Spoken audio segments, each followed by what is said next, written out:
You got a sixth night of chaos in America as outrage over the death of George Floyd has spiraled from peaceful protests into riots.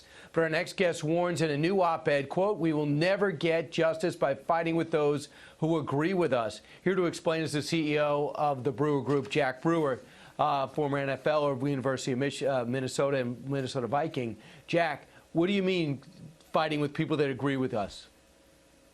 We can't do it, Brian. I know a lot of people are hurting right now and can't even understand and comprehend this, but I can. Brian, when I was 13 years old growing up in Texas, a fraction of the skinheads moved into my town. They harassed me, they threatened my life, they threatened my family's life. The KKK even came to my town for a rally, and my dad, to protect me, went to a KKK rally. I remember being there. And I remember one of my best friends ended up shooting one of these skinheads in the neck. I remember feeling hate in my heart for all white people, man. It was a broken feeling. But after a couple days, man, there's so many whites that rallied around me and my family. They ended up pushing our entire city to change the laws, to outlaw that mess. And it was just so refreshing to me to have so much support by people. And so I understand how you can try to hate all folks and hate some people, but not when folks agree with you. Let's let the nation come together to love each other again.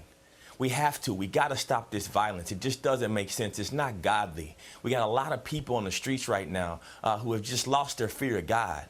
It's dangerous, and it's really revealing to what our society has become through our music, through the movies that we watch, all the violence that we consume around ourselves. I mean, we got these kids out here now, they're burning down buildings and looting and taking selfies in front of that and posing, and the culture now is continuing to encourage this mess.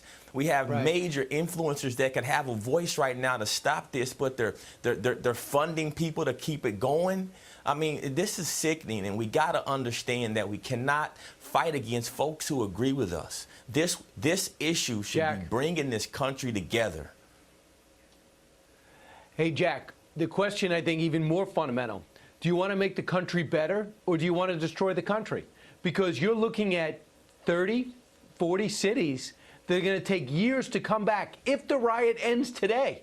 That's not going to make the country better. And this doesn't seem to be the rage in a moment when you turn around, you get hit in the back of the head, and you turn around in a rage. This is 6 days of calculated tactics to take down some of the most iconic restaurants and historic sites in our nation.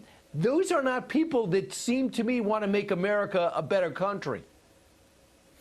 Brian, there's a lot of people out there that are hurting. They don't understand. They don't comprehend the things the way that you and I do.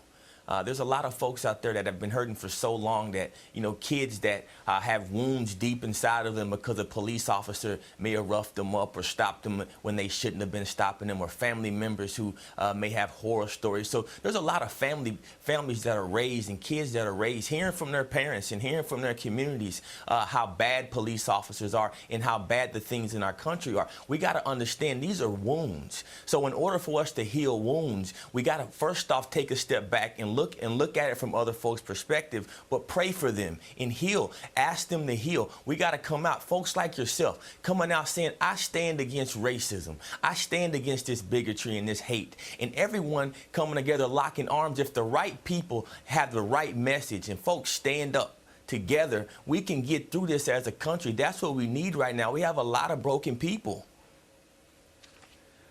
Do you think those broken people are doing this damage?